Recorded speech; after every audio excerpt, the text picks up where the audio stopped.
दोस्तों आज हम बात करेंगे पितृ पक्ष की कि जो हमारे श्राद्ध होते हैं उन दिनों में हम बाल कटवा सकते हैं या नहीं, और क्यों करते हैं हम श्राद्ध, और अगर किसी व्यक्ति की मृत्यु हो जाती है हमारे पूर्वजों की तो कितने साल बाद हमें जो है कि हमें श्राद्ध करने चाहिए, और पितृपक्षों में नॉनवेज खाना चाहिए या नहीं खाना चाहिए, क्या रहेगा शुभ मुहूर्त, और कैसे घर पर अगर श्राद्ध करना चाहें तो करें, और पितृदोष का पता कैसे चलता है। सारे सवालों के जवाब देंगे एक के बाद एक, तो चलिए बने रहिए वीडियो के अंत तक। तो सबसे पहले बात कर लेते हैं बाल कटवाने की। श्राद्ध पक्ष में बाल कटवा सकते हैं या नहीं? तो श्राद्ध पक्ष में वो लोग बाल नहीं कटवा सकते हैं जो अपने पूर्वजों का श्राद्ध करते हैं। तो अब बात करते हैं पितृपक्ष में नॉनवेज खा सकते हैं या नहीं। तो पितृपक्ष के 16 दिन बेहद पवित्र और धार्मिक दृष्टि से महत्वपूर्ण माने जाते हैं, इसलिए इस दौरान नॉनवेज नहीं खाना चाहिए। अब बात करते हैं अगर आप पितृपक्ष में मंत्रों का उच्चारण करना चाहते हैं तो कौन कौन से मंत्र हैं। तो ओम पितृ देवताय नमः, ओम पितृ गणाय विद्वाय और जागत धारिणे धीमहि तन्नो पित्रो प्रचोदयात्। तो ये मंत्र हैं, आप इनका जप कर सकते हैं। अगर आप प्रतिपदा के श्राद्ध कर रहे हो, प्रतिपदा तिथि जो रहती है और उसका मुहूर्त जानना चाहते हैं तो आज प्रतिपदा श्राद्ध सोमवार 8 सितंबर 2025 को है और 11:09 से 11:59 तक इनकी अवधि रहने वाली है, 50 मिनट। ठीक है। अब बात करते हैं पितरों को अगर तुम जल दे रहे हो तो उसकी विधि क्या है। तो पितरों को जल अर्पित करने को तर्पण कहते हैं। कुसा ले लें और अपने दोनों हाथ जोड़ लें।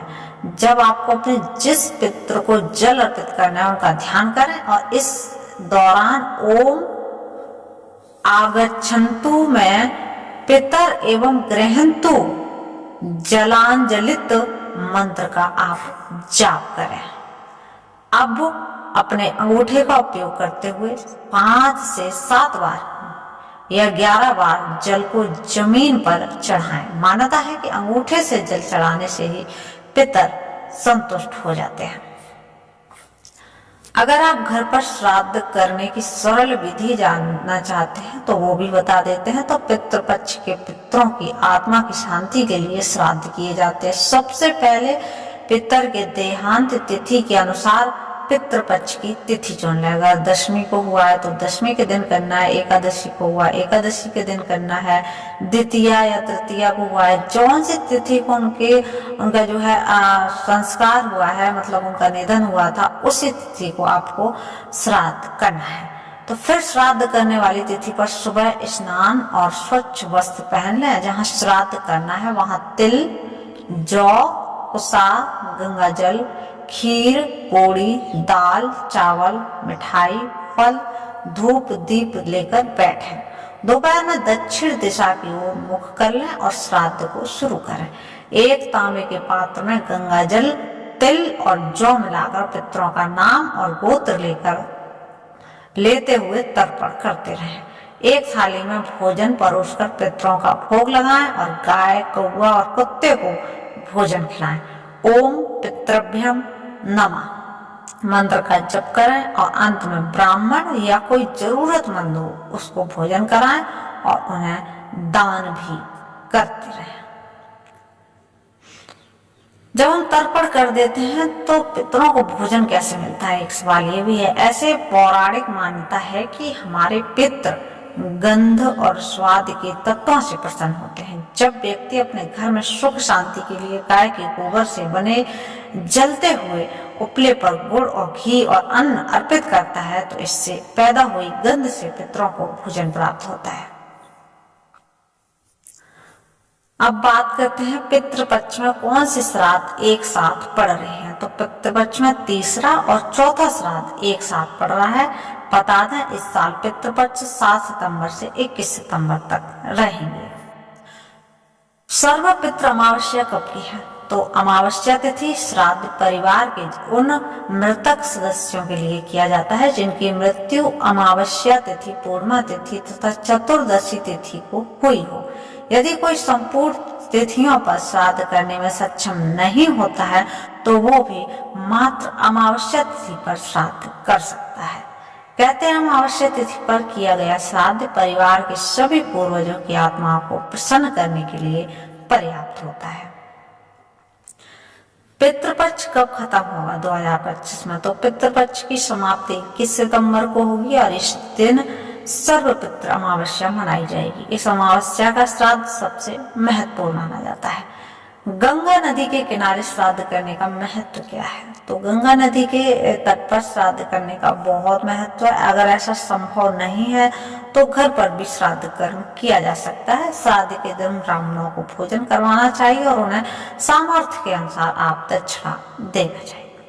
अब बात करते हैं मृत्यु के कितने साल बाद हमें श्राद्ध कर्म करना चाहिए।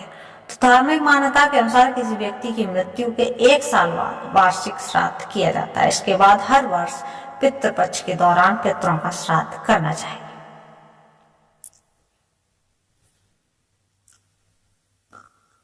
पारवर्ण श्राद्ध क्या होता है? किसी भी व्यक्ति की मृत्यु के बाद 30वें वर्ष में पारवर्ण श्राद्ध किया जाता है। इस श्राद्ध को करने के बाद मृत आत्मा पितरों की श्रेणी में आ जाती है। पितृदोष कब तक रहता है? तो धार्मिक मान्यता के अनुसार अगर आप अपने पितरों को तर्पण या श्राद्ध कर्म नहीं करते हैं तो 7 पीढ़ियां तो पितृदोष का वंश आपको सहना पड़ सकता है। पितृ दोष के चलते परिवार में परेशानी, कैरियर में परेशानी, विवाह में दिक्कतें और धन हानि भी होती है। पितृपक्ष के दौरान मंदिर जा सकते हैं या नहीं? तो धार्मिक मान्यता के अनुसार पितृपक्ष के दौरान मंदिरों में जाने की कोई भी मनाही नहीं होती है। इस दौरान आप मंदिर जा सकते हैं और कुछ विशेष मंदिरों में जाकर श्राद्ध कर्म भी कर सकते हैं।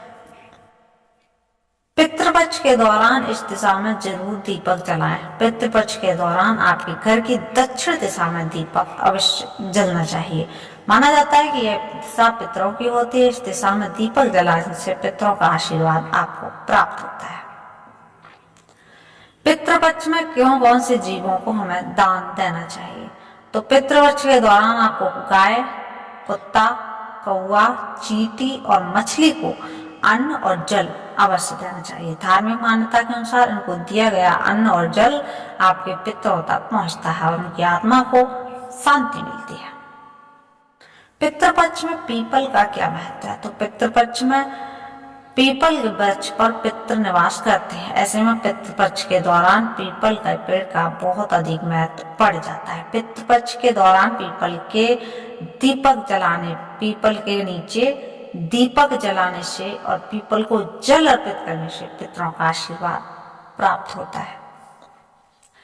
पितृपक्ष में अगर आप सपने में पितृ दिखें तो इसका मतलब क्या होता है? तो पितृपक्ष के दौरान अगर सपने में पितृ दिखें तो ये शुभ माना जाता है। सपनों में पितरों का आना इसका मतलब है कि उनका आशीर्वाद आपके ऊपर बना हुआ है।